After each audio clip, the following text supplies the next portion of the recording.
क्या भारत में भी सोशल मीडिया बैन होने वाला है? आखिर नेपाल ने सोशल मीडिया बैन करने का फैसला क्यों किया? क्या फेसबुक ट्विटर के दिन खत्म होने वाले हैं? क्या सोशल मीडिया किसी भी देश में सरकार की वजूद के लिए खतरा है? क्या सोशल मीडिया किसी भी देश को अशांत करने का टूल बनता जा रहा है?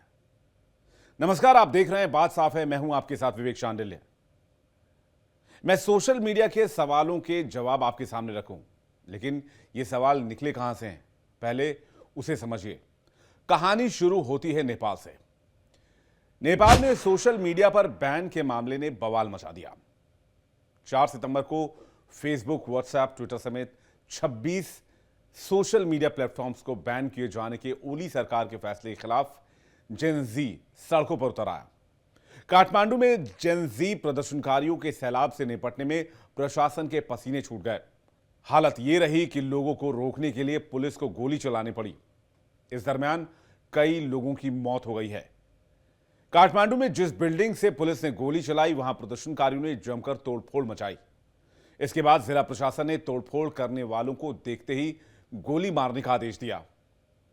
वहीं देश में बिगड़े हालात को देखते हुए नेपाल सरकार ने आनन फानन में इमरजेंसी सिक्योरिटी मीटिंग बुलाई।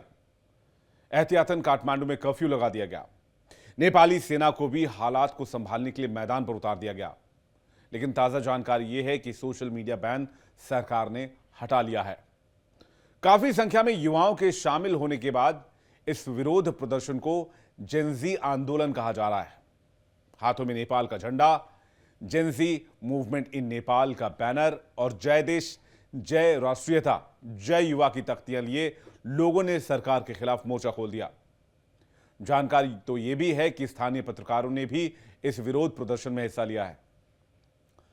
सोशल मीडिया बैन के बाद ये प्रदर्शन जरूर हो रहे हैं, लेकिन इसके पीछे ओली सरकार में कथित भ्रष्टाचार को भी कारण बताया जा रहा है। युवाओं में इसे लेकर जबरदस्त गुस्सा है। ग्रेजुएशन के एक छात्र ने बताया कि केपी ओली शर्मा की सरकार भ्रष्ट हो चुकी है, हर चीज में करप्शन है, इससे सभी परेशान हो गए हैं और इतना ज्यादा भ्रष्टाचार हो गया है कि कोई भी अब नेपाल में रहना नहीं चाहता है। नेपाल में अराजकता का माहौल तब पैदा हुआ जब केपी ओली सरकार के 4 सितंबर को Facebook Messenger, Instagram, YouTube, WhatsApp समेत 26 सोशल मीडिया ऐप्स बैन कर दिए गए। नेपाल सरकार के आदेश के मुताबिक Facebook Messenger, Instagram, YouTube, WhatsApp, Twitter, LinkedIn, Snapchat, Reddit, Discord, Pinterest, Signal, Threads, WeChat, Quora, Tumblr, Clubhouse, Rumble, Mi video, Mi Vyke, Line, Imo, Zalo, Sol और हैमरो पेट्रो सहित दूसरे सभी मेन सोशल मीडिया और कम्युनिकेशन प्लेटफॉर्म तब तक ban रखने को कहा गया जब तक वो रजिस्ट्रेशन प्रक्रिया पूरी नहीं कर रहे थे। लेकिन लोगों के विरोध और दबाव के चलते नेपाल की सरकार को यह फैसला वापस लेना पड़ा। लेकिन क्या वाकई किसी भी सरकार पर भ्रष्टाचार का आरोप किसी सोशल मीडिया के जरिए लगाया जा सकता है, या सोशल मीडिया एक खतरनाक टूल बनता जा रहा है? क्योंकि यह पहली बार नहीं है जब सोशल मीडिया का नाम विवादों से जुड़ा हो। सोशल मीडिया के दुरुपयोग को लेकर इससे पहले भी सवाल उठते रहे हैं। भारत में 2014 के आम चुनाव में सोशल मीडिया, खास करके फेसबुक और ट्विटर का उपयोग राजनीतिक दलों और नेताओं द्वारा मतदाताओं की धारणाओं को प्रभावित करने के लिए बड़े पैमाने पर किया गया। गलत सूचनाओं और भ्रामक प्रचार के आरोप लगे, जिसमें कुछ पार्टियों ने मतदाताओं को लुभाने के लिए भ्रामक विज्ञापनों और अफवाहों का भी सहारा लिया। 2016 में अमेरिकी राष्ट्रपति चुनाव को याद कीजिए। रूसी संस्थाओं पर फेसबुक और ट्विटर जैसे प्लेटफॉर्म पर नकली पेज बनाकर गलत सूचना फैलाने और सार्वजनिक भावनाओं को प्रभावित करने का आरोप लगा। यह सोशल मीडिया को साइबर युद्ध के हथियार के रूप में उपयोग करने का एक बहुत बड़ा उदाहरण था। 2019 का भारत का आम चुनाव, सोशल मीडिया पर भ्रामक विज्ञापन, फर्जी खबरें और डीप फेक कंटेंट के उपयोग के आरोप लगे। राजनीतिक दलों पर मतदाताओं को प्रभावित करने के लिए डेटा एनालिसिस और एआई यानी कि आर्टिफिशियल इंटेलिजेंस का उपयोग करने का भी आरोप मढ़ा गया था। 2024 के लोकसभा और विधानसभा चुनाव में भी डीप फेक और एआई जनरेटेड कंटेंट को मतदाताओं की भावनाओं को प्रभावित करने के लिए हथियार बनाए जाने के आरोप लगे। Indian school of business ISB और साइबर पीस फाउंडेशन की एक स्टडी में पाया गया कि 46% गलत सूचनाएं राजनीति से संबंधित थी। इसके अलावा अलग अलग देशों में अलग अलग मूवमेंट को हवा देने के आरोप भी सोशल मीडिया पर लगते रहे हैं। यह तो महज चंद उदाहरण है जिससे नजर आता है कि सोशल मीडिया जहां एक और युवाओं के लिए, समाज के लिए, विकास के लिए, डेवलपमेंट के लिए, चीजों को उजागर करने के लिए, करप्शन के खिलाफ लड़ने के लिए बेहतरीन टूल तो है, लेकिन अगर गलत हाथों में पड़ जाए, डीप स्टेट के हाथों में पड़ जाए, तो इससे खतरनाक हथियार कुछ और नहीं हो सकता। इसलिए चीन जैसे देशों ने सोशल मीडिया को ही ब्लॉक कर रखा है, खास करके वो सोशल मीडिया जो बाहर से ऑपरेट किए जाते हैं, और अपने देश में, या यूं कहें कि स्वदेशी सोशल मीडिया को चाइना में अपनाया गया है। तो क्या चीन का उदाहरण बेस्ट है? चीन में सोशल मीडिया मतलब क्या है?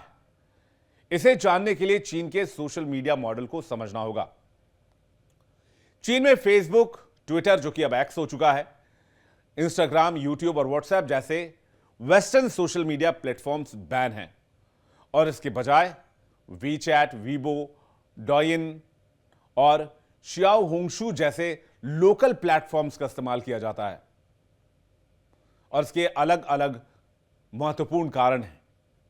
दरअसल चीन सरकार ने ग्रेट फायरवॉल के जरिए इंटरनेट पर बहुत सख्त सैंक्शन लगाए हुए हैं, जो विदेशी वेबसाइट और सोशल मीडिया को ब्लॉक करता है।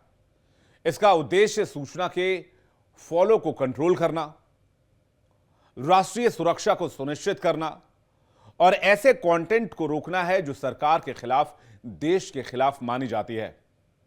उदाहरण के लिए 2009 के शिंजियान दंगों के बाद फेसबुक और ट्विटर को ब्लॉक कर दिया गया। राष्ट्रीय हित और स्थानीय तकनीकी कंपनियों का समर्थन सरकार लगातार करती है। सरकार विदेशी प्लेटफॉर्म्स को बैन करके स्थानीय कंपनी जैसे कि टेंसेंट जो कि वीचैट और क्यूक्यू ऐप चलाती है, और बाइट डांस जो कि डोयुन को बढ़ावा देती है, वहां की सरकार इसे प्रमोट करती है। इससे फायदा क्या होता है? इससे फायदा यह होता है कि जो लोकल डेटा है वो लोकल यानी कि देश में ही उपलब्ध रहता है और विदेशी हाथों में नहीं पड़ता है। और यही नहीं, इसका आर्थिक लाभ भी देश में ही रहता है। यही नहीं, चीनी सरकार सोशल मीडिया पर कंटेंट को मॉनिटर भी करती है, और जैसे कि संवेदनशील विषयों जैसे कि तियानमेन स्क्वायर, तिब्बत, अरुणाचल या उइगर जैसे मुद्दों पर डिबेट और चर्चा को सेंसर करती है।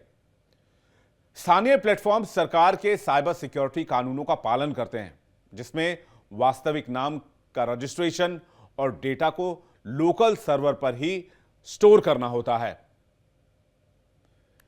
इससे साफ होता है कि चाइना न सिर्फ बाहर के देशों के सोशल मीडिया कंटेंट को और सोशल मीडिया प्लेटफॉर्म्स को बैन करता है, बल्कि लोकल सोशल मीडिया प्लेटफॉर्म्स जो कि देश में इस्तेमाल किए जाते हैं, स्वदेश में बनाए जाते हैं, उसका इस्तेमाल करता है, उसे प्रमोट भी करता है। इससे चीन के अंदर बाहरी सोशल मीडिया का इन्फ्लुएंस बहुत हद तक रुक जाता है। ऐसे कई और उदाहरण हैं जहां बाहरी सोशल मीडिया प्लेटफॉर्म्स पर कई देशों की सरकार को अस्थिर करने, प्रभावित करने और कई तरह के मूवमेंट को हवा देने की कोशिश का आरोप भी लगा है। इसके लिए भारत में अगर आप देखेंगे तो आपको बहुत पीछे जाने की आवश्यकता नहीं है। हाल ही में भारत में किसान आंदोलन हुआ। इस किसान आंदोलन के दरमियान भी ऐसे कई आरोप लगे जिसमें किसान आंदोलन को सोशल मीडिया प्लेटफॉर्म के जरिए हवा देने की कोशिश करना, सोशल मीडिया प्लेटफॉर्म के जरिए किसान आंदोलन को डाइवर्ट करना और सरकार को डिस्टेबलाइज करने जैसे आरोप लगे। साफ है कि सोशल मीडिया का इस्तेमाल अगर सही तरीके से किया जाए तो किसी भी देश के विकास में इसका एक अहम योगदान हो सकता है, लेकिन सोशल मीडिया का इस्तेमाल अगर गलत तरीके से किया जाए, गलत हाथों में पड़ जाए, दुनिया की आर्थिक महाशक्तियों के हाथ में लग जाए, तो इसी सोशल मीडिया का इस्तेमाल गलत फंडिंग के आधार पर गलत तरीके से किसी भी चुनी हुई सरकार के खिलाफ भी किया जा सकता है। यानी कि सोशल मीडिया के इस्तेमाल पर एहतियात बहुत जरूरी है। और जहां तक नेपाल का सवाल है, नेपाल में सोशल मीडिया बैन को लेकर अब फैसला वहां की सरकार ने वापस ले लिया है, लेकिन इससे पूरी दुनिया में एक नई बहस छिड़ गई है। क्या सोशल मीडिया के जरिए किसी भी देश के आंतरिक फैसलों में दखल दिया जा सकता है? आखिर सोशल मीडिया पर डिपेंडेंसी कितनी होनी चाहिए और सोशल मीडिया की लक्ष्मण रेखा क्या होनी चाहिए? डिटेल मैंने आपके सामने रख दिया है, यह फैसला आप कीजिए।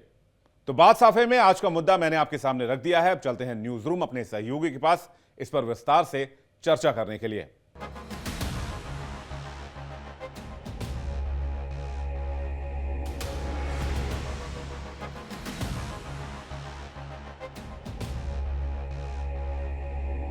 न्यूज रूम में आज हम जो चर्चा करने वाले हैं, आज जो चर्चा कर रहे हैं, क्योंकि हर रोज एक नए मुद्दे को आपके साथ, आपके समक्ष हम जो है वो रखते हैं और इसमें हम दोनों पहलुओं को समझने का प्रयास करते हैं, यानी कि खबर का उसका पक्ष क्या है मुद्दे का और विपक्ष क्या है। हर पहलू को आपको समझाने का प्रयास करेंगे और आप भी अपनी राय हमारे साथ शेयर कर पाएंगे डिजिटल प्लेटफॉर्म्स पर, बिल्कुल उसको।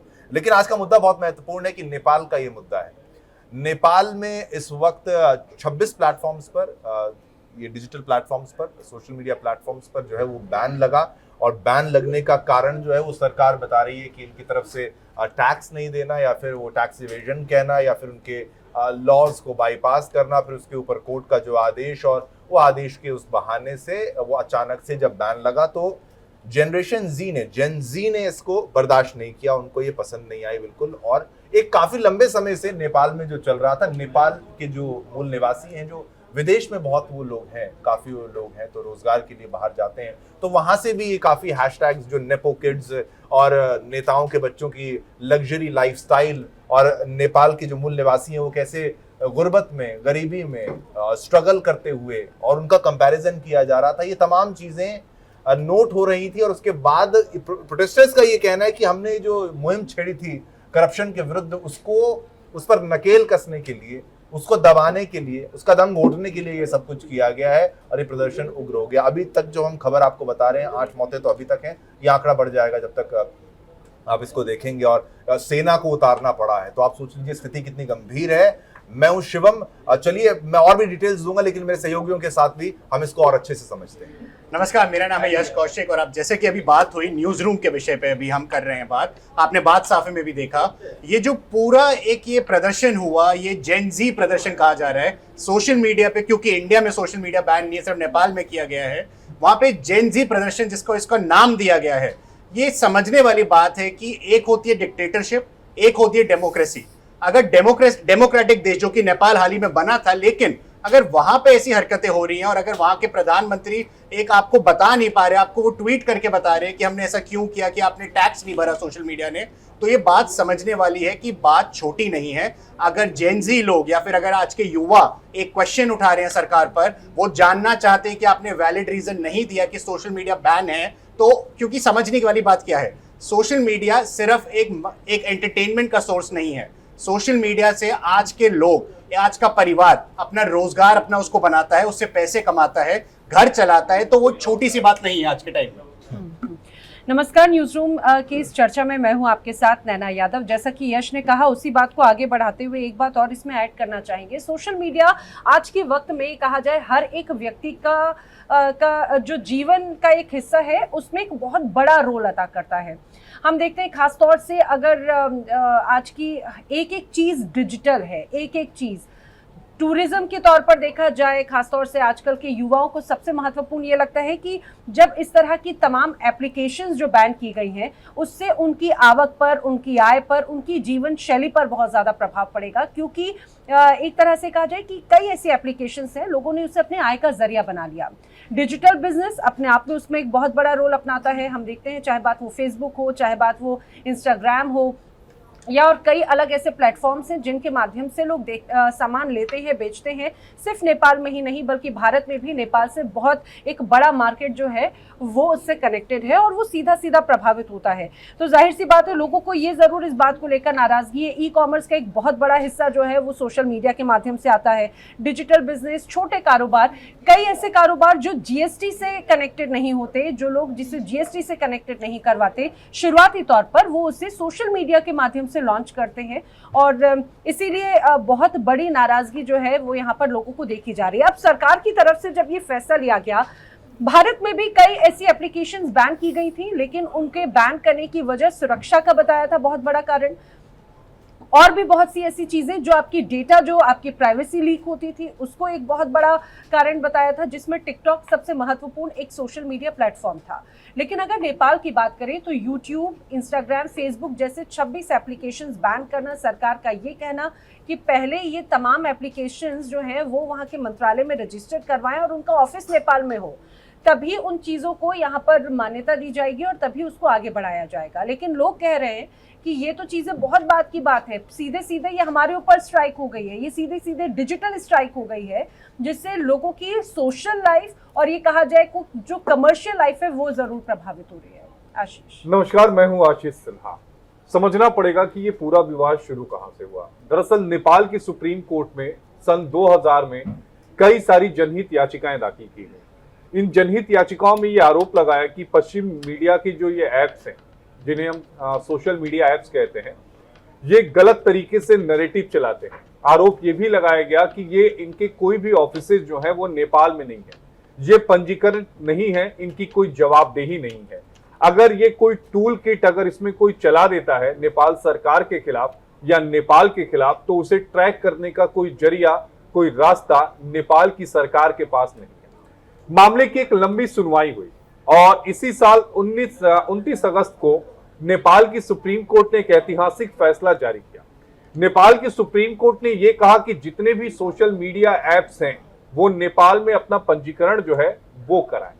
सरकार ने उसके बाद जितने भी सोशल मीडिया ऐप्स थे सबको लेटर लिखना शुरू किया। एक हफ्ते का समय सभी को सरकार की तरफ से दिया गया।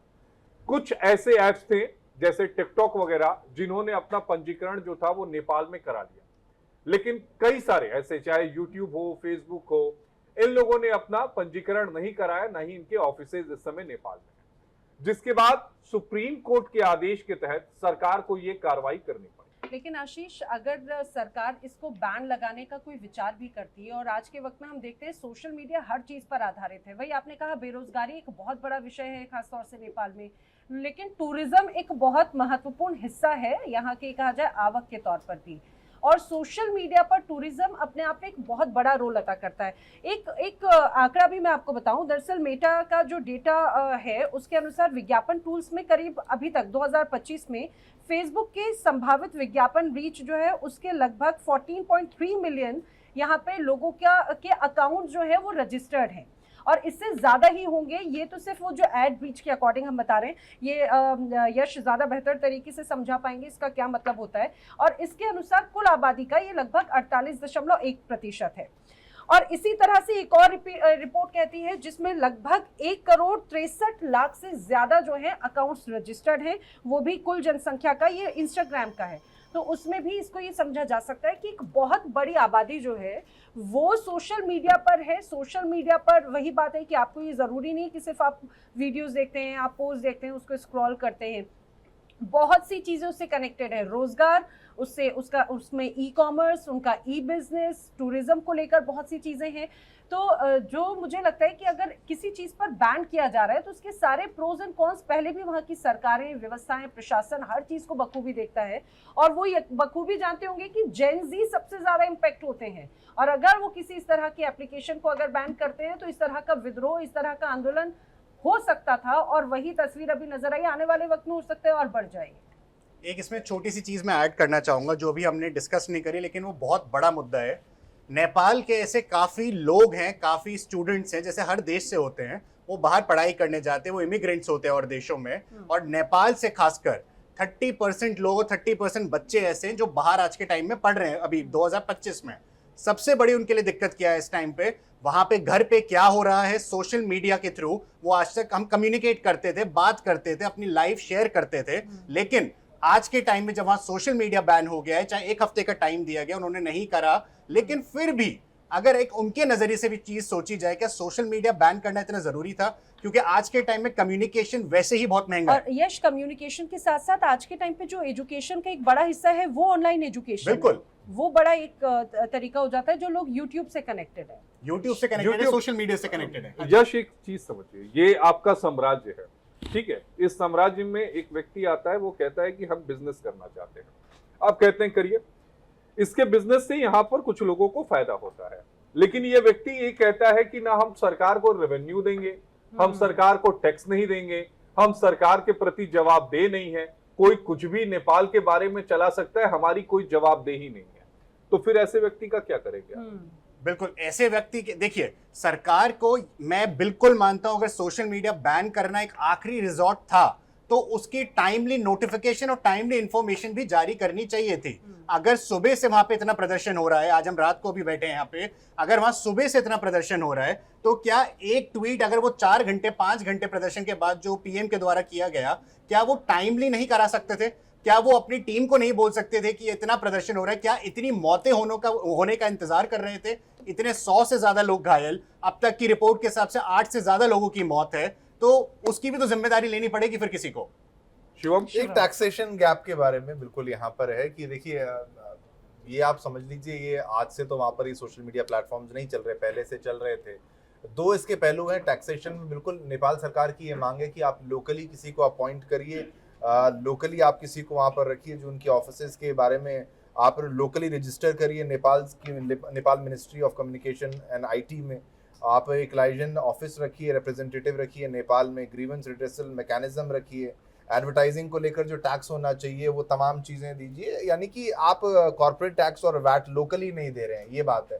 पर ऐसा नहीं होगा कि वो टैक्स ही नहीं दे रहे होंगे या फिर कुछ और। देखिए, ये बड़े बड़े कंपनीज का ऑपरेट करने का तरीका होता है, सरकार उनको कंट्रोल करने का प्रयास करते हैं, लेकिन ये बहुत एक आप कह सकते हैं there is a very thin line, उसमें आपको बड़ा मेलजोल बना के कई जगहों पर आप देख सकते हैं ट्विटर को लेकर कितना विवाद हो जाता है। लेकिन शिवम, ट्विटर को लेकर विवाद, ब्राजील में ट्विटर सस्पेंडेड है, क्योंकि है। वहां की सरकार ने आरोप लगाया है एक्स पे कि वो फेक नैरेटिव जो है वो फैला रहा है। मैं वही कह रहा हूँ। लेकिन आशीष, लेकिन शिवम, सबसे महत्वपूर्ण बात ये कि हर चीज के लूप होल्स होते हैं। हम ये सभी जानते हैं कि अगर कोई एक एप्लीकेशन का इम्पैक्ट है, अगर वो बैन लगाया गया है, उसको 10 तरीके से चलाने के तरीके हैं। वहां के ही जो लोग हैं वीपीएन को एक तरह से जरिया बना रहे हैं, और कहा जाता है कि अगर इस तरह की तमाम जो वैकल्पिक व्यवस्थाओं के साथ में अगर वो कोई ऑप्शंस तलाशेंगे तो वो उनकी सुरक्षा के लिहाज से भी बहुत ज्यादा चैलेंजिंग हो जाएगा किसी भी चीज को ट्रेस करने के लिए। एक बात आप इसमें देखिए ना, ये चाइना वाला एंगल जो है, टिकटॉक यानी बाइट डांस जो है वो चाइना का, कुछ ऐसी भी कंपनीज है वो उन्होंने टैक्सेशन किया, उन्होंने कंप्लाई वहां पर किया। तो इसमें ये केवल ये नहीं है कि इसमें आप फेसबुक, मेटा, यूट्यूब वो चीज़ है, इसमें कंट्री टू कंट्री रिलेशन भी यहाँ पर इम्पैक्ट किया। अब एक वीचैट आपने कर दिया तो ठीक है भाई, लेकिन बाकी चीज़ें आपने किया क्या? तो चाइना के साथ जो रिश्ते बढ़ रहे हैं उसको भी आप नज़रअंदाज नहीं कर सकते, और चाइना की जो थॉट प्रोसेस को केपी ओली जो है वो लाने का प्रयास कर रहे हैं। पुतिन से वो मिलते हैं। अब ये कम्युनिस्ट थॉट प्रोसेस जो है अब वो अपने देश में वो ऐसे लाना चाहते हैं कि भाई वो उसको थोड़ा सा, कुछ लोग डिक्टेटरशिप ही बोलते हैं कि भाई हर चीज हमारे हिसाब से चले। पुतिन से मिलते हैं कि भाई पुतिन को कहते हैं कि भाई कोई रशिया का आया नहीं बहुत समय से, हम लोग तो आते रहते हैं, एक तरीके से इनवाइट वहां पर करते हैं। और आपने देखा होगा इनके दौरान, केपी ओली के दौरान एंटी इंडिया नैरेटिव भी वहां पर बहुत ज्यादा हुआ। तो ये तो भारत के लिए अच्छा नहीं है। और नेपाल किसके पास जा रहा था? चाइना के पास। चाइना किसका दुश्मन था, है या क्या नहीं है, वो आप खुद गेस करें, भारत का। तो ये बड़ा एक एंटी इंडिया नैरेटिव है। वहां पर अनस्टेबिलिटी जो अगर होगी तो भारत के लिए भी दिक्कत की बात होगी। आपने देखा अपनी बॉर्डर्स को हमने और सिक्योर कर दिया, टाइट कर दिया, क्योंकि एक बिल्कुल ऐसा बॉर्डर है जो बहुत पोरस है, और हम यहाँ पर इतना रिस्क हमें नहीं, क्योंकि बांग्लादेश पाकिस्तान वाला हाल तो वहां पर है नहीं। बिल्कुल वहां पर नॉन पेमेंट ऑफ टैक्सेस एक मुद्दा था, टैक्स इवेजन का तरीका अलग था। लेकिन आप देखेंगे जितनी बड़ी कंपनियां होती हैं, अमेजोन हो गया या ऐसी बड़ी बड़ी कंपनियां, उनको उनके देशों में कहा जाता है कि दे डोंट पे टैक्सेस, दे पे जीरो टैक्सेस। वो तरीका होता है, वो तमाम चीजें हैं, वो लूपहोल्स जो आप इनको कह रहे हैं कि वो उनकी ट्रिक्स होते हैं कि हम कैसे यहाँ पर बचा सकते हैं, नहीं कर सकते। हाँ, सरकार अगर कहे कि नहीं मुझे ये चाहिए तो फिर वो डिस्कस आप कर सकते हैं, उसको फिर आपको टाइम देना होगा। लेकिन आपने जैसे कहा यूट्यूब बैन कर दिया, अब अगर बच्चा यूट्यूब से ही पढ़ रहा होगा, अब किसी की रोजी रोटी है, जैसे इन्होंने कहा कि फेसबुक से एड्स आती हैं, इंस्टाग्राम से। अच्छा, आप सारा दिन क्या करते हैं? आप फोन हाथ में लेके थोड़ी ना आप कोई बहुत पढ़ाई लिखाई कर रहे हैं। बच्चे इंस्टाग्राम चला रहे हैं, फेसबुक चला रहे हैं, यूट्यूब। आप सोचिए कुछ भी नहीं है आपके फोन में, फोन क्या करेंगे आप? फोन क्या करेंगे आप? चाइनीज ऐप्स चलाएंगे या फिर कोई अदर सॉफ्टवेयर में जाके आप पढ़ाई करेंगे? वो ऐप चलाएंगे जो सरकार चाहती है। वही बात है, आपने कहा कि चीन जैसी जो एक हिटलरशाही है, आप रोज चीनी खा रहे हैं, रोज चीनी खा रहे हैं, अचानक से आपको चीनी आपकी चाय में रोक दी गई, अचानक से क्या आपकी स्थिति होगी? आप थोड़ा सा छटपटाए पागल ही हो जाएंगे आप, एक तरीके से सरल भाषा में ये हुआ है, ये आपको समझना है, इसे कहते हैं तानाशाही। आज से तुम ये नहीं करोगे। नहीं शिवम, एक चीज और ऐड करना चाहूंगा मैं इसमें, क्योंकि आपने अभी बोला कि उससे मैंने भी स्टार्टिंग में डिस्कस किया कि फेसबुक सिर्फ एक सोशल मीडिया फिर रील स्क्रॉल करने का माध्यम नहीं है। फेसबुक मेटा जो इंस्टाग्राम भी है, उन्होंने भी ये चीज सोची होगी कि अगर हम लोग सिर्फ सोशल मीडिया पे चीजें वायरल करने के लिए बैठे हैं तो उससे हमारे को एज अ एक organisation, as a business startup हमारे को फायदा क्या है। तो वो उसी चीज को सोचते वो बिजनेस पेज लेके आए थे, उसी चीज को सोचते हुए वो गूगल एडसेंस लेके आए थे, उसी चीज को सोचते हुए कि लोग हमारे थ्रू थोड़ी कमाई भी करें, घर भी चलें और प्रमोशन दोनों लेवल पे हो। अगर आप अपने पर्सनल लेवल पे कर रहे हैं अपने मनोरंजन के लिए, वो भी सही है। अगर आप हमारे थ्रू थोड़ा पैसा कमाना चाह रहे हैं, अपना घर चलाना चाह रहे हैं, तो वो भी सही है। आशीष जी शायद इसे आप मानेंगे। लेकिन मेन मुद्दा टैक्स का है, ये टैक्स में सरकार गलत नहीं है, मतलब ये बात है। अगर आशीष की बात की भाई सरकार ने जो किया आप 100% उसको देखिए, गलत नहीं कह सकते। मेरा बड़ा सीधा सा मानना है कि जवाबदेही तो होनी चाहिए ना। मान लीजिए कि कल को कोई फेक नैरेटिव चला रहा है, तो अगर जांच के पास जाती, जांच एजेंसी के पास, तो किसके पास जाएगी? वो अमेरिका के कैलिफोर्निया में जाके तो पूछताछ करेगी नहीं, वहां तो ऑफिस में जाएगी नहीं। तो एक लोकल ऑफिस जो है, मुझे लगता है कि वो होना जरूरी है। बहरहाल यहाँ पर विषय केवल सोशल मीडिया ऐप नहीं है, इसके पीछे का जो विषय है वो है महंगाई, वो है बेरोजगारी और वो है नेपोटिज्म। जो कहा और एक ये जा रहा भ्रष्टाचार है, भी है हाँ, नेपाल में। हाँ, जो ये कहा जा रहा है कि वहां पर जो अधिकारियों के बच्चे हैं या फिर वहां पर जो नेताओं के बच्चे हैं, सरकारी नौकरियां उन्हें ज्यादा मिल रही है, तो युवाओं के बीच में ये भी एक बड़ा आक्रोश का मुद्दा है। वजह भले सोशल मीडिया ऐप के जरिए उन्हें एक साथ संगठित होकर सड़कों पर आने की हो, लेकिन मुद्दे कई सारे हैं। एक वजह हो सकती है जो 26 सोशल मीडिया ऐप को बैन किया गया है। बहरहाल सरकार के पास अभी भी वक्त है, हाँ। सरकार बातचीत कर इस मसले का हल निकाले, नहीं तो देखते देखते स्थिति जो है वो भयावह वो खराब हो जाएगी। और इसमें बातचीत में देखो, इंडिया के पर्सपेक्टिव में भी आपको समझाने का प्रयास करें। Google, Facebook, Twitter, Netflix, Amazon, Apple, ये तमाम चीजें वो पहले बहुत कमा रहे थे, रेवेन्यू बहुत जनरेट कर रहे थे और बहुत कम टैक्स मतलब कहा जाता था वो पे कर रहे थे, और रजिस्टर्ड वो अब्रॉड है, यानी बाहर वो रजिस्टर्ड है। तो फिर आप कहें कि आप नकेल कैसे कसेंगे, आप अमेरिका तो नहीं जाएंगे, आपको लोकली उसको कंट्रोल करना होगा। तो गवर्नमेंट की तरफ से इक्वलाइजेशन लेवी जो है वो लाया गया। गूगल टैक्स कह लीजिए, 6 से 2% टैक्स डिजिटल एड रेवेन्यूज के लिए। जीएसटी कंप्लायंसेस में आपको लाने का प्रयास किया। पहले उन्होंने विरोध किया, थोड़ा सा नहीं प्रेशर डालना पड़ा, लेकिन उसके बाद चीजें सॉर्ट आउट हुई हैं। लेकिन जो एंटी इंडिया नैरेटिव जैसे टिकटॉक पे ऊपर जो लगाया गया था, वो फिर वो चाइना वाले एंगल पे लगाया गया था। नेपाल में दो चीजें हैं, एक तो ये वाला टैक्स वाला, अचानक से तो आंख खुलेगी नहीं इनकी, अचानक से तो ये जाग नहीं जाएंगे। चाइना से वापस आए हैं और इन्होंने पूरा बैन लगा दिया। और ये मैं आपको बार बार बता रहा हूँ, एक ट्रेंड चल रहा है नेपो किड्स, यानी कि जो पॉलिटिशियंस और ये ब्यूरोक्रेट्स कह लीजिए नेपाल के, उनके बच्चों की लाइफस्टाइल को लेकर वीडियो शेयर कर रहे हैं और दिखा रहे हैं कि ये हम हैं, ये हमारी स्थिति, और देखिए कितनी ऐश कर रहे हैं, ये मौज कर रहे हैं। तो वो बहुत ज्यादा चल रहा था, यानी एंटी गवर्नमेंट। लेकिन शिवम, हमने देखा है कि पिछले कुछ वक्त में अलग अलग देशों में जब सरकार की तरफ से कोई ऐसे सख्त निर्णय लिए गए, उसके बाद में एक बड़ा जन विद्रोह देखने को मिला। चाहे बात श्रीलंका हो, श्रीलंका का हाल हमें याद है। पाकिस्तान में भी इमरान सरकार के खिलाफ एक बड़ा विद्रोह नजर आया था, उसका भी हाल हमें याद है। हाल ही में बांग्लादेश भी नहीं भूलना चाहिए, उसके बाद में भी जनता सड़कों पर उतरी थी। उसके बाद में सरकार के लिए ही वो निर्णय बहुत ज्यादा इमरान खान के समर्थन में आए थे। मैं आपको बताऊं, बड़ा एक विरोध प्रदर्शन जो नजर आया था, हाँ, इमरान के समर्थन में और सरकार के विरोध। आज का मत सोचिए, लंबा सोचिए, फिर ये इसको कैसे लोग सोचेंगे कि भाई ये भारत ही है।